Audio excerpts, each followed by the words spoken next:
Hello everyone, this is Kavita, your science mentor. Welcome to you all on the digital platform of Dhruv Science Math Point. कल की class में हम लोगों ने बात की थी, हार्ट की स्ट्रक्चर पूरी पढ़ ली थी, हार्ट की वर्किंग कैसे होती है उसकी बात भी कर ली थी। कल मैंने आप लोगों को कराया था एक सिंपल स्क्वायर डायग्राम के थ्रू। आज हम लोग थोड़ा सा हार्ट का पूरा डायग्राम देखेंगे और जो सर्कुलेशन है ह्यूमन बींग्स में वो उसको कितने पार्ट्स में डिवाइड किया उसकी बात करेंगे। तो चलिए शुरू करते हैं आज की क्लास। कल हम लोगों ने लास्ट में ये वाली बात करी थी, फर्टियल हार्ट। इसके अंदर हार्ट में जो होल है, हार्ट में आपने सुना होगा कई बार छेद छेद रह जाता है बच्चों में, उसके बारे में कल हम लोग यहाँ पर बात कर रहे थे एंड ऑफ द क्लास। इसके बारे में एक बार थोड़ी सी बात और कर ली जाए कि ये क्यों रह जाता है और इसका क्या फंक्शन होता है। अब जब एम्ब्रियोनिक स्टेज होगी ना, जब एम्ब्रियोनिक स्टेज होती है तो उस टाइम पर क्या रहेगा, जो एट्रियो इंटर ऑरिकल सेप्टम या इंटर एट्रियल सेप्टम जो होगा, यही बताया था कल आपको। ये बीच वाली लाइन कौन सी थी आपकी, इसको हम लोग क्या बोलते हैं, सेप्टम है। टोटल को क्या बोला, सेप्टम। और इसको क्या बोला था आप लोगों ने, इस वाली को एट्रियो वेंट्रिकुलर सेप्टम। अब ये वाला जो पोर्शन रहेगा, ये वाला दिस वन, ये किस किस के बीच में है, ये एट्रियम्स के बीच में है। So this is known as inter atrium septum. अब यहां पर क्या रहेगा, एक छेद होता है। कब, एम्ब्रियोनिक स्टेज में, फीटस की स्टेज में एक छेद होगा। अब what is the difference between embryo and foetus, इसके बाद रिप्रोडक्शन वाले चैप्टर के अंदर करेंगे कि एम्ब्रियो एंड फीटस में क्या डिफरेंस होता है। अब यहां पर एक छेद होगा जिसको क्या बोलते हैं, अ फ्लैप कॉल्ड फॉर्मेन ओवल, यहां प्रेजेंट रहेगी। अब ये इसका फंक्शन क्या रहेगा, अब जब एम्ब्रियो या फिटस होगा ना तो वहां वो वॉम्ब के अंदर होगा, मदर के वॉम्ब के अंदर है, तो उस टाइम पर वो वहां पर respiration with the help of lungs नहीं कर सकता। लंग्स उस टाइम पर वहां पर उसके रेस्पायरेशन के लिए काम नहीं करते हैं, तो ऑक्सीजन का सर्कुलेशन कैसे होगा, तो डायरेक्ट यहां से यही होगा, इधर इधर एट्रियम से एट्रियम, राइट लेफ्ट एट्रियम के अंदर, इसी तरह से वहां पर ब्लड का सर्कुलेशन होगा।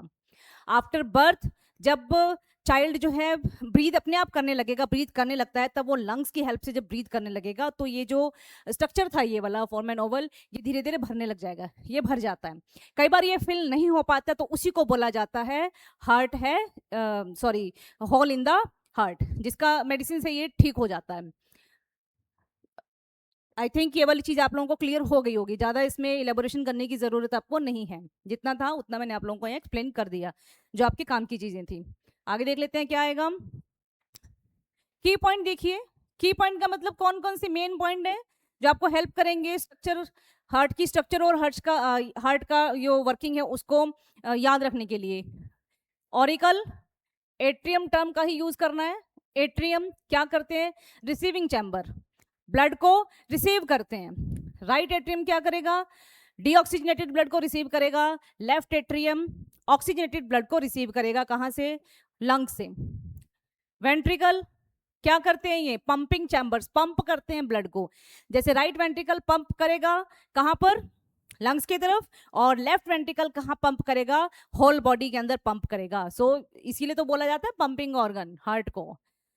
लेफ्ट वेंट्रिकल स्ट्रॉन्ग है, स्ट्रॉन्गेस्ट का मतलब, स्ट्रॉन्गेस्ट क्यों है, क्योंकि इसकी एक तो वॉल इसकी थिक होती है, दूसरा ये पूरी बॉडी के अंदर आपकी ब्लड को सप्लाई करेगा, इसीलिए ये स्ट्रॉन्गेस्ट है। वॉल्व क्या करते हैं, कल बात कर ली थी आप लोगों ने, one way flow of blood, एक ही तरफ जाएगा ब्लड। हार्ट इसमें इंश्योर करते हैं वॉल्व कि आपका जो ब्लड है वो एक ही डायरेक्शन में जाए। It prevent the back flow of blood, कौन प्रिवेंट करेगा, वॉल्व करते हैं prevent back flow of blood, back flow of blood वापस नहीं आने देगा,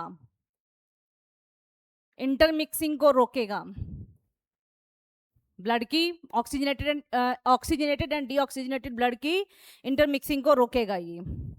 आगे देख लेते हैं क्या है हमारे पास। This is actual diagram of our heart, सभी जानते हैं। इसको बनाने का थोड़ा सा कॉम्प्लिकेशंस आती हैं, इतना भी मुश्किल नहीं है अगर आप स्टार्ट करेंगे तो। यहाँ पर जो ब्लू कलर की दिखाई दी गई है, आप सब जानते हैं ब्लू कलर किसका होगा, डीऑक्सीजनेटेड ब्लड का होगा।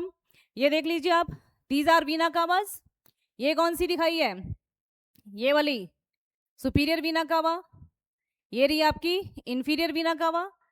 सुपीरियर वीना कावा अपर पार्ट से और इंफीरियर वीना कावा लोअर बॉडी पार्ट से डीऑक्सीजनेटेड ब्लड को लेकर के कहां पर आ गई हैं, आपके राइट एट्रियम के अंदर आ जाती हैं। राइट एट्रियम कहां गया इसमें, राइट एट्रियम के अंदर, this is right ventricle, this is right atrium, इसके अंदर आ गया सारा का सारा, यहां देख लीजिए आप, इसी के अंदर लेकर के आ रही है सारा ब्लड ये राइट एट्रियम। अब राइट एट्रियम क्या करेगा, with the help of pulmonary artery, with the help of pulmonary artery ये क्या करेगा, ब्लड को किसके पास लेकर के जा रहा है, ये रहा आपका लंग्स के पास लेकर के आ गया, ये लंग्स के पास लेके आ गया।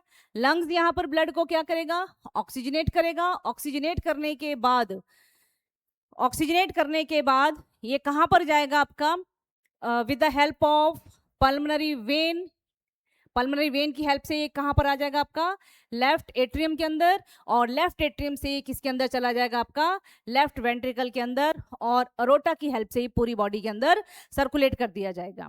वॉल्व आपको यहाँ दिखाई दे रहे हैं, ट्राइकस्पिड, मिट्रियल वॉल्व, दूसरा नाम बाइकस्पिड वॉल्व हो जाएगा। ये चीज क्लियर हो गई, बहुत सिंपल सी चीज थी, कल मैंने आप लोगों को ये सारी चीज एक्सप्लेन कर दी थी। अब ये क्या चीज है, this is blood circulation around the body. Blood circulation आपकी बॉडी में किस तरह से होगा वो चीज यहां पर इससे एक्सप्लेन की गई है। सेम है वही, ब्लू कलर का डीऑक्सीजनेटेड, बार बार एक ही चीज हो रही है, रेड कलर का oxygenated. I don't think so कि मुझे बार बार इस चीज को आपको एक्सप्लेन करना चाहिए, दोनों डायग्राम से आपको ये चीजें क्लियर है। लंग्स आ गए, ब्लू कलर का ये वीना कावाज हो गई, राइट वेंट्रिकल हो गया, राइट एट्रियम हो गया, डीऑक्सीजनेटेड ब्लड है। लंग्स में ये क्या हो जाएगा आपका, ऑक्सीजनेटेड हो गया। पल्मोनरी वेन के थ्रू ये कहां पर आ जाएगा आपका, पल्मोनरी वेन के थ्रू आ गया आपका ये लेफ्ट एट्रियम, लेफ्ट वेंट्रिकल, और पूरी बॉडी के अंदर इसको सर्कुलेट कर दिया जाएगा। समझ में आ गई इतनी चीज। अब मेन चीज यहां पर ये रहती है, ये वाला जो ब्लड सर्कुलेशन है ना आपका, ये blood circulation around the body, ये दो तरह का होगा। ये अब बात करेंगे टाइप्स ऑफ सर्कुलेशन की, कितने तरह का सर्कुलेशन होगा। One is single circulation and another is double circulation. Single circulation में एक कंप्लीट साइकिल में हार्ट में ब्लड कितनी बार जाएगा, एक बार जाएगा। डबल सर्कुलेशन में क्या रहेगा, हार्ट में ब्लड कितनी बार जाएगा, एक साइकिल में दो बार जाएगा। अब किस किस में होगा वो देखते हैं। सिंगल सर्कुलेशन में अभी जैसे बात की है, हार्ट जो है एक कंप्लीट साइकिल में ब्लड जो है वो कितनी बार जाएगा आपका, एक ही बार जाएगा, एक बार जाएगा एक कंप्लीट साइकिल में हार्ट के अंदर ब्लड। किस में प्रेजेंट होगा, ये फिश के अंदर ये प्रेजेंट होगा। फिश में कितने चैम्बर रहेंगे आपके, एक एट्रियम रहेगा एंड एक वेंट्रिकल रहेगा, वेंट्रिकल रहेगा। अब हार्ट क्या है आपका, एक पंपिंग ऑर्गन है, और फिश में गैसेस का एक्सचेंज कहां पर होता है, गिल्स के अंदर होता है। Have a look on the diagram, देखते हैं आगे हमारे पास यहाँ डायग्राम है एक फिश का जो सिंगल सर्कुलेशन आपको रिप्रेजेंट करेगा डायग्राम के अंदर। ये देखिए single circulation in fish, fish के पास क्या है, एक वेंट्रिकल है और एक ही क्या है उसके पास, एट्रियम है। अब इसके अंदर क्या आएगा आपका ब्लड, डीऑक्सीजनेटेड ब्लड आएगा। अब ये डीऑक्सीजनेटेड ब्लड कहां पर जाएगा, ये डीऑक्सीजनेटेड ब्लड जा रहा है किसके पास, गिल कैपलरी के पास, गिल कैपलरी के पास जा रहा है। अब यहां पर क्या हो जाएगा, गैसेस का एक्सचेंज हो जाएगा, जिससे ब्लड क्या हो जाएगा, ऑक्सीजनेट हो जाएगा। ऑक्सीजनेट ब्लड फिर क्या किया जाएगा, पूरी बॉडी के अंदर सर्कुलेट किया जाएगा with the help of systemic capillaries. ठीक है, यानी कि एक साइकिल में ब्लड कितनी बार आया, एक ही बार आया ना, एक ही बार इसमें, बस यहां से एट्रियम से वेंट्रिकल में और वेंट्रिकल से गिल कैपलरीज के होते हुए फिर कहां चला गया, ये पूरी बॉडी के अंदर चला गया। इस वाले सर्कुलेशन को बोलेंगे हम लोग सिंगल सर्कुलेशन। अब डबल सर्कुलेशन का मतलब क्या रहेगा, एक कंप्लीट साइकिल में हार्ट में ब्लड कितनी बार जाता है आपका, दो बार जाएगा, उसको बोलेंगे डबल सर्कुलेशन, जो किसके अंदर रहेगा आपका, ह्यूमन बींग्स के अंदर रहेगा, ह्यूमन बींग्स के अंदर रहेगा, ह्यूमन बींग्स के अंदर रहेगा और दूसरे मैमल्स के अंदर रहेगा। इस सर्कुलेशन के कितने पार्ट होंगे, दो पार्ट होंगे, एक है sorry pulmonary circulation, pulmonary circulation, और दूसरा कौन सा रहेगा, सिस्टेमिक सर्कुलेशन, सिस्टेमिक सर्कुलेशन। जैसे कि आप लोगों ने देखा था कल, हमारे हार्ट के अंदर 4 चैम्बर होते हैं, ठीक है। एक बार में ब्लड राइट साइड में जाएगा तो दूसरी बार में किस में जाएगा, लेफ्ट साइड में। अलग अलग ब्लड थोड़ी जाएगा, वही ब्लड पहले राइट साइड में फिर कहाँ जाएगा, लेफ्ट साइड के अंदर जाएगा। इसको हम लोग एक कंप्लीट साइकिल में हार्ट में ब्लड कितनी बार चला गया आपके, 2 बार चला गया। इसी को आप लोगों ने क्या नाम दे दिया, डबल सर्कुलेशन। यहाँ देख लीजिए आप, यही लिखा हुआ है। और किसके अंदर रहेगा, ह्यूमंस में एंड दूसरे मैमल्स में होगा। अब देख लेते हैं पल्मोनरी सर्कुलेशन के अंदर क्या होगा। पल्मोनरी सर्कुलेशन में जो ब्लड है ना वो कहाँ से कहाँ जाएगा, राइट वेंट्रिकल में जाएगा पहले, राइट वेंट्रिकल से कहाँ जाएगा आपका, लेफ्ट एट्रियम के अंदर, लेफ्ट एट्रियम के अंदर वाया लंग्स, लंग्स के थ्रू ये क्या करेगा, पहले लेफ्ट वेंट्रिकल के अंदर जाएगा, फिर लंग्स में जाएगा, और फिर कहाँ गया, सॉरी पहले राइट वेंट्रिकल के अंदर जाएगा, फिर लंग्स में जाएगा, और फिर कहाँ जाएगा, लेफ्ट एट्रियम के अंदर आ जाएगा। वो हो गया आपका पल्मोनरी सर्कुलेशन, यहाँ जहां तक लंग्स का काम रहता है। ठीक है, राइट साइड वाला जो पोर्शन होगा वो किसको रिप्रेजेंट करेगा, आपका पल्मोनरी सर्कुलेशन को रिप्रेजेंट करेगा। सिस्टमिक सर्कुलेशन कहाँ से कहाँ होगा, ये शुरू होगा आपका लेफ्ट वेंट्रिकल से। देखिए पहले राइट वेंट्रिकल था, अब कौन हो जाएगा, लेफ्ट वेंट्रिकल, लेफ्ट वेंट्रिकल से कहां तक हो जाएगा ये, right atrium, right atrium via body organs. क्या मेरी बात आप लोगों को समझ में आ गई, यानी कि लेफ्ट वेंट्रिकल से जब ब्लड आपकी पूरी बॉडी के अंदर जाएगा, फिर वहां से कैसा ब्लड कलेक्ट किया जाएगा, डीऑक्सीजनेटेड ब्लड कहां पर आएगा, राइट एट्रियम के अंदर आएगा। वो वाला सर्कुलेशन कौन सा हो जाएगा, सिस्टमिक सर्कुलेशन। यानी राइट साइड वाला कौन सा है, पल्मोनरी, और लेफ्ट साइड वाला कौन सा हो जाएगा आपका, सिस्टमिक सर्कुलेशन के अंदर आएगा। अगले वाले पेज पे आपको उसी के बारे में लिखा हुआ है सारा, ताकि नोट्स बनाने में आपको कोई दिक्कत नहीं आए। सिस्टमिक सर्कुलेशन में कहाँ से, देखिए सिस्टमिक में लेफ्ट वेंट्रिकल बोला था, फिर पूरी बॉडी में, और फिर कहाँ गया, राइट एट्रियम के अंदर। बॉडी पार्ट को किस किस की सप्लाई कर दी इसने, ऑक्सीजन की एंड न्यूट्रिएंट की सप्लाई कर दी, किसने, सिस्टमिक सर्कुलेशन ने। पल्मोनरी सर्कुलेशन क्या हुआ था, राइट वेंट्रिकल से स्टार्ट हुआ, लंग्स में गया, फिर लेफ्ट एट्रियम के अंदर चला गया। इसने क्या किया जाकर के, इसने एक्सचेंज ऑफ गैसेस में हेल्प की, ऑक्सीजन को अंदर भेजा और कार्बन डाइऑक्साइड को वहां से बाहर निकाल दिया ब्लड का, जो काम होता है जाकर के किसके अंदर, लंग्स के अंदर होता है। एक्सचेंज ऑफ गैसेस का काम कहां पर कर दिया, लंग्स के, that is pulmonary circulation. I think ये चीजें क्लियर हो गई होंगी। हर एक पॉइंट को आप लोगों को ध्यान से करना है, एमसीक्यूज के लिए यहां से कुछ भी कहीं से भी आ सकता है आपका। अब आ जाता है आगे हार्ट साउंड, हार्ट बीट सुनिए ना, हार्ट बीट खैर अलग होती है, हार्ट की साउंड की बात करते हैं पहले। दो तरह की साउंड होती है, लब डप। कब होती है ये, इसमें से एक साउंड आएगी जब आपके एट्रियोवेंट्रिकुलर वॉल्व क्लोज होंगे, जब ये वेंट्रिकुलर सिस्टोल होगा ना, और एट्रियोवेंट्रिकुलर वॉल्व जब क्लोज होते हैं, जैसे जो ट्राइकस्पिड एंड बाइकस्पिड वॉल्व जब आपका बंद होगा, तब कैसी आवाज आएगी, लब की आवाज आती है।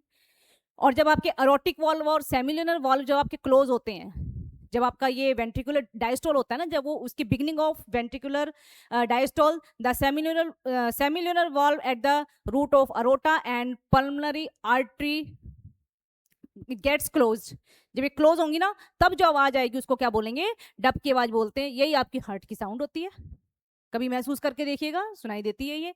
Produce when atrioventricular valve close, atrium and ventricle के बीच में कौन से वॉल्व होते हैं, bicuspid and tricuspid, mitral and tricuspid.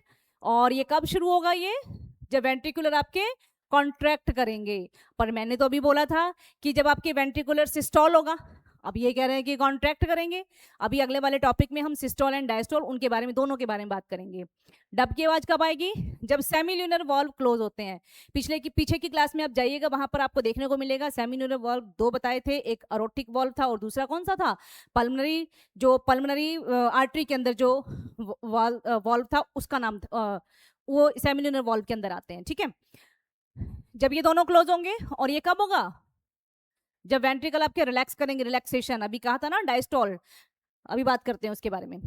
क्या मेरी बातें आप लोगों को समझ में आ गई, यानी लब डब दोनों की आवाज कब आएंगी, जब वॉल्व क्लोज हो रहे होते हैं, बंद हो रहे होते हैं। कौन कौन से वॉल्व, आपके दो ही जगह थे, एक तो एट्रियम एंड वेंट्रिकल के बीच में थे, एक अरोटिक वॉल्व था, और एक कहां पर था, पल्मोनरी आर्टरी के अंदर था। क्लियर हो गया ये थी आपकी हार्ट की साउंड। आगे क्या है, आगे आ गया ब्लड प्रेशर। जो आर्टरीज में ब्लड जाता है वो बहुत प्रेशर के साथ जाएगा, तो वो आर्टरी की वॉल पर क्या डालेगा, प्रेशर डालेगा, उसी को क्या बोलते हैं, ब्लड प्रेशर, बीपी बोला जाता है। It is the pressure of blood flowing in arteries, mainly किसके अंदर है, ये अरोटा के अंदर है। ये क्या हेल्प करेगा, पूरी बॉडी के अंदर आपका ब्लड जो है फ्लो के साथ जाए, पूरी बॉडी के अंदर ब्लड जो है पूरा प्रॉपर फ्लो के साथ जाए, यही इसका काम रहेगा ब्लड प्रेशर का। ठीक है, अब ब्लड प्रेशर दो तरह का होता है। जब अभी हार्ट साउंड पड़ी थी तब बोला था ना आपको सिस्टोलिक एंड डायस्टोलिक, वो क्या चीज थी, ब्लड प्रेशर को रिलेट करती हैं। आपने देखा होगा कि ब्लड प्रेशर जो होता है ना वो 120/80 mmHg होता है। क्या है ये? अब इसमें से एक सिस्टोल और एक डायस्टोल है। सिस्टोलिक ब्लड प्रेशर कब होगा, ये जब वेंट्रिकल कॉन्ट्रैक्ट करते हैं, जब वेंट्रिकल क्या करते हैं, कॉन्ट्रैक्ट करते हैं। कॉन्ट्रैक्ट मतलब कॉन्ट्रैक्ट करते हैं, इस तरह से कॉन्ट्रैक्ट करते हैं जिससे ब्लड आगे की तरफ जाएगा। अब ऑब्वियस सी बात है कि जब ब्लड कॉन्ट्रैक्ट करेंगे तो वहां प्रेशर पड़ेगा, वेंट्रिकल जब कॉन्ट्रैक्ट करेंगे तो प्रेशर पड़ेगा, और प्रेशर से ही ब्लड क्या होगा आपका आगे की तरफ जाएगा, तो इसकी वैल्यू भी ज्यादा होनी चाहिए। तो ये कितना होता है, 120 mmHg होगा ये देखिए ये क्या करेगा, ये हार्ट से बाहर की तरफ ब्लड को पंप करने का काम करेगा। कौन सा, सिस्टोलिक प्रेशर के अंदर। डायस्टोलिक प्रेशर में क्या होगा, अब वेंट्रिकल रिलैक्स करेंगे। ध्यान रखिएगा ये सिस्टोलिक एंड डायस्टोलिक दोनों ही किसके अंदर होंगे, वेंट्रिकल्स के अंदर होंगे। डायस्टोलिक में जो वेंट्रिकल है वो रिलैक्स करेंगे, डी से डायस्टोल, डी से डाउन, डाउन वाला जो बीपी होगा वो किस में आएगा आपका, डायस्टोलिक प्रेशर के अंदर आएगा। Pressure when heart relax, heart नहीं होना चाहिए था, यहाँ पर क्या लिखना चाहिए आपको, वेंट्रिकल्स जब क्या करेंगे, रिलैक्स करते हैं, इसमें क्या रहेगा, हार्ट में ब्लड भरेगा, हार्ट के अंदर ब्लड आएगा। इसका वैल्यू कितना रहेगा, 80 mmHg रहेगा इसका वैल्यू। ठीक है, एमसीक्यूज के अंदर आ जाती है ब्लड प्रेशर का वैल्यू, तो वहां पर सही सही लिखना है कि क्या प्रेशर का वैल्यू रहेगा। नॉर्मल वैल्यू ये किसका आ गया, ये डायस्टोलिक प्रेशर का बोला गया है। ठीक है, अब नॉर्मल बीपी कितना रहेगा, नॉर्मल बीपी अभी बोला आपको 120/80 mmHg। एमसीक्यूज के अंदर आपको 80/120 भी दिया हुआ होगा और ए ऑप्शन होगा। जब भी ए ऑप्शन आए दोबारा सोच लीजिएगा अपने आंसर को एक बार के लिए। ठीक है, 80/120 आए वो नहीं करना है, 120/80 mmHg ही आपका सही ब्लड प्रेशर है। अभी बात की थी 120 सिस्टोलिक ऊपर वाला, 80 डायस्टोलिक। सिस्टोलिक कब होगा, जब वेंट्रिकल कॉन्ट्रैक्ट करेंगे, डायस्टोलिक कब होगा, जब वेंट्रिकल रिलैक्स करेंगे। मेजरमेंट किससे करेंगे, आप लोगों ने देखा होगा ना डॉक्टर्स के पास वो ग्रीन कलर का पट्टा होता है, वो यहाँ लगाते हैं, उसके बाद पंप करते हैं, स्फेग्मोमैनोमीटर बोलते हैं इसको। इस इंस्ट्रूमेंट को स्फेग्मोमैनोमीटर बोला जाता है। आजकल तो वो डिजिटल वाले आ गए हैं, पर वो ग्रीन वाले की बात कर रही हूँ मैं यहाँ पर। अब ब्लड प्रेशर में भी किसी का ब्लड प्रेशर हाई होता है और किसी का ब्लड प्रेशर कैसा रहेगा, लो रहता है। हाई ब्लड प्रेशर को क्या बोलते हैं, हाइपरटेंशन। बहुत ज्यादा टेंशन जब रखते हैं, हाइपरटेंशन, बीपी ज्यादा हो गया, ब्लड प्रेशर बढ़ गया। ये नॉर्मल बीपी से क्या हो जाएगा, ज्यादा हो जाएगा। नुकसान क्या रहेगा, डैमेज कर सकता है ब्लड वेसल को, रप्चर हो सकती है ब्लड वेसल्स। उसके बाद लो बीपी जो होगा इसको क्या कहा जाता है, हाइपोटेंशन। लो बीपी को हाइपोटेंशन बोलते हैं। इसमें बीपी क्या रहेगा, नॉर्मल बीपी से कम हो जाएगा। जब ब्लड प्रेशर लो हो गया तो ऑक्सीजन सप्लाई जो है वो कम हो जाएगी और इसको सेल्स को, जिससे वीकनेस आएगी, डिजीनेस आएगी, बेहोशी की हालत हो जाती है, वो हो जाएगा आपका हाइपोटेंशन। क्या मेरी बातें आप लोगों को समझ में आ गई, हार्ट बीट समझ में आ गई, सॉरी हार्ट साउंड, लब डब की साउंड समझ में आ गई और बीपी समझ में आ गया। चलिए आगे बात करते हैं। अगला क्या रहेगा हमारा, हार्ट बीट।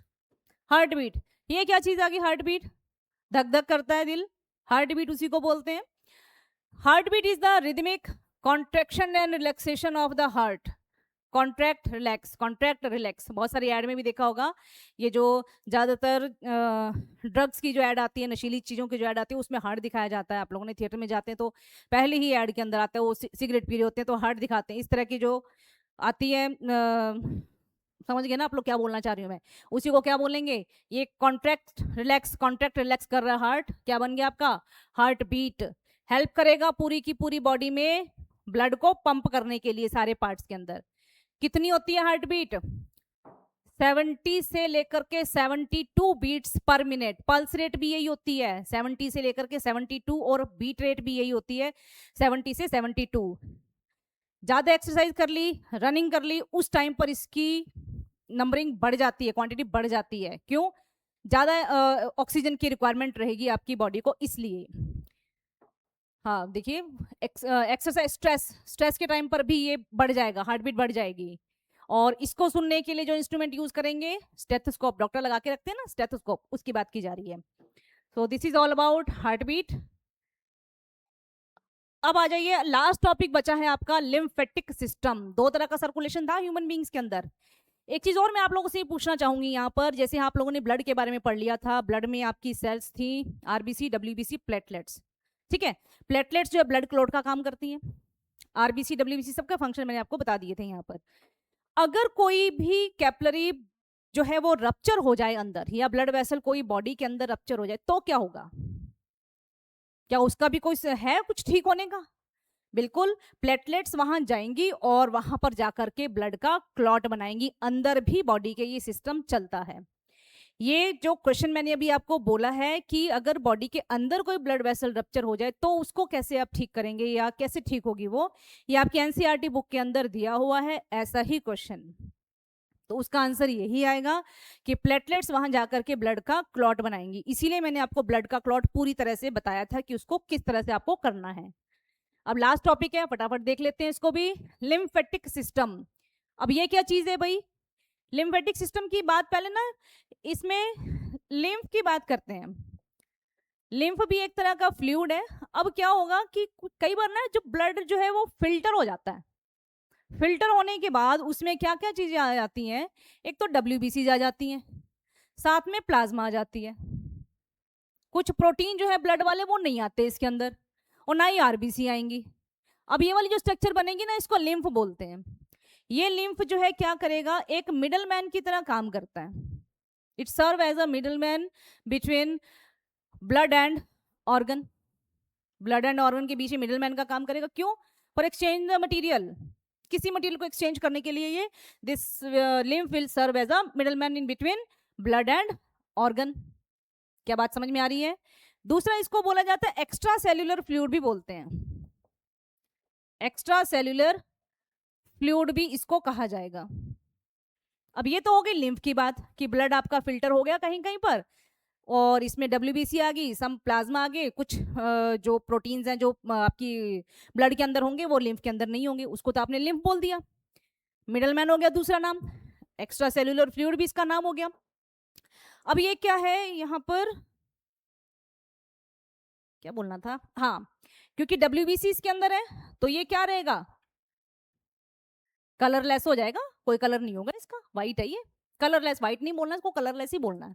ठीक है, अब देख लेते हैं इसमें। अच्छा, लिम्फ फ्लो किसके अंदर, ऐसा सिस्टम जिसके अंदर लिम्फ आ गया, लिम्फ वेसल्स आ गई, लिम्फ कैपिलरीज आ गई, लिम्फ नोड्स आ गई, ये सिस्टम मिलकर के कौन सा बनाएगा आपका लिम्फेटिक सिस्टम, लिम्फेटिक सर्कुलेशन को बनाएगा। यानी लिम्फ फ्लो करेगा किसके अंदर, लिम्फ वेसल के अंदर। ठीक है, और इसके अंदर और क्या चीज होगी, लिम्फ फ्लूइड तो बता ही दिया मैंने आपको, और लिम्फ नोड। फंक्शन क्या होंगे, वन बाय वन इनकी बात करते हैं अभी। किसके साथ काम करेगा, सर्कुलेटरी सिस्टम के साथ साथ ही काम करता है ये। जैसे ये आपकी वेन्स है ना, वेन्स के नीचे पैरेलल में ही आपकी ये कौन सी होती है, लिम्फेटिक वेसल्स होती हैं। लिम्फ अभी बोला ही था मैंने आपको, एक्स्ट्रा सेल्यूलर फ्लूइड भी बोलते हैं। ये मिडलमैन टर्म भी आ गई यहाँ पर आपकी, कलरलेस भी बोल दिया आपने इसको, सारी चीजें बता दी आपको अभी। इसके अंदर आरबीसी नहीं होंगी, सिमिलर टू प्लाज्मा है लेकिन आरबीसी नहीं है। डब्ल्यूबीसी में भी कौन सी, लिम्फोसाइट्स इसके अंदर ज्यादा होती हैं। ठीक है, और प्रोटीन्स भी इसके अंदर होंगे और डिजोल्व सब्सटेंसेस भी इसके अंदर होते हैं। समझ में आ गया, क्योंकि मैंने इन शॉर्ट आपको पहले ये चीजें सारी बता दी हैं। ठीक है, लिम्फ के पार्ट कौन कौन से हैं, एक तो लिम्फ है, 3 बार बात कर ली है इसकी, बार बार करेंगे तो क्लास बोरिंग हो जाती है। इसके अंदर क्या होंगे, न्यूट्रिएंट एंड वेस्ट होंगे। आगे देख लेते हैं और क्या है। ये डायग्राम हम लोग कर चुके हैं फिश का, थोड़ा पीछे सेट हो गया था ये। लिम्फ वेसल, थिन ट्यूब होती है जिसके अंदर लिम्फ रहेगा। दूसरी विशेष ध्यान रखने वाली बात है, इसमें वॉल्व होते हैं। वॉल्व का क्या काम रहेगा, to prevent back flow of blood और लिम्फ, जो भी चीज उसके अंदर फ्लो हो रही है। कैपिलरी वेसल है, वेसल डिवाइड होगी, किस में बन गई, कैपिलरीज में डिवाइड होगी, टिश्यूज के अंदर है। अब ये क्या करेंगे, एक्स्ट्रा सेल्यूलर फ्लूइड क्यों बोला था, जो सेल्स के बीच में जो स्पेस होता है ना, वहां पर कोई अगर फ्लूइड होगा तो उसको लेकर के किस में डाल दिया जाएगा, ब्लड में डाल देता है। ठीक है, lymph node small bean shape की स्ट्रक्चर्स होती हैं, फिल्टर का काम करती हैं। फिल्टर का काम कैसे करेंगी, अगर कोई माइक्रो ऑर्गेनिज्म है, कोई भी जर्म वगैरह आ गया तो उसको ये हटाने का काम करेंगी, फिल्टर कर देंगी। लिम्फोसाइट्स इसके अंदर होती हैं, क्योंकि लिम्फोसाइट की बात की थी, डब्ल्यूबीसी की बात की थी, तो ये क्या करेंगी, लिम्फोसाइट का क्या काम है? इन्फेक्शन से फाइट करने का काम है, ठीक है। क्योंकि ये बहुत सिंपल सा टॉपिक है इसलिए मैंने इसको आपको फटाफट करा दिया, फटाफट समझा दिया, इसमें ज़्यादा बहुत एक्सप्लेनेशन की जरूरत नहीं है। एक बार आप इसको वीडियो को देखेंगे तो आपको इजीली सारी चीज़ें समझ में आ जाएंगी।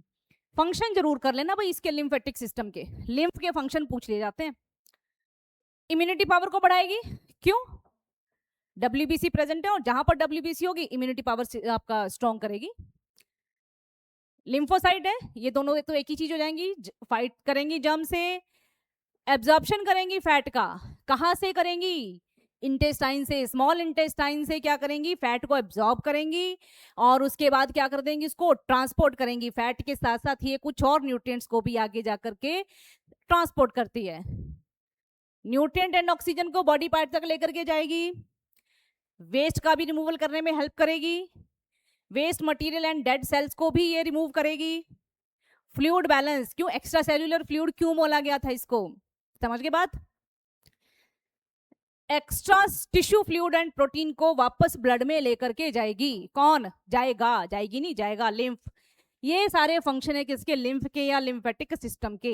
एक चीज और है, जो लिम्फ है ना ये जाएगा यूनिडायरेक्शनल। यूनिडायरेक्शनल, यूनिडायरेक्शनल कैसे?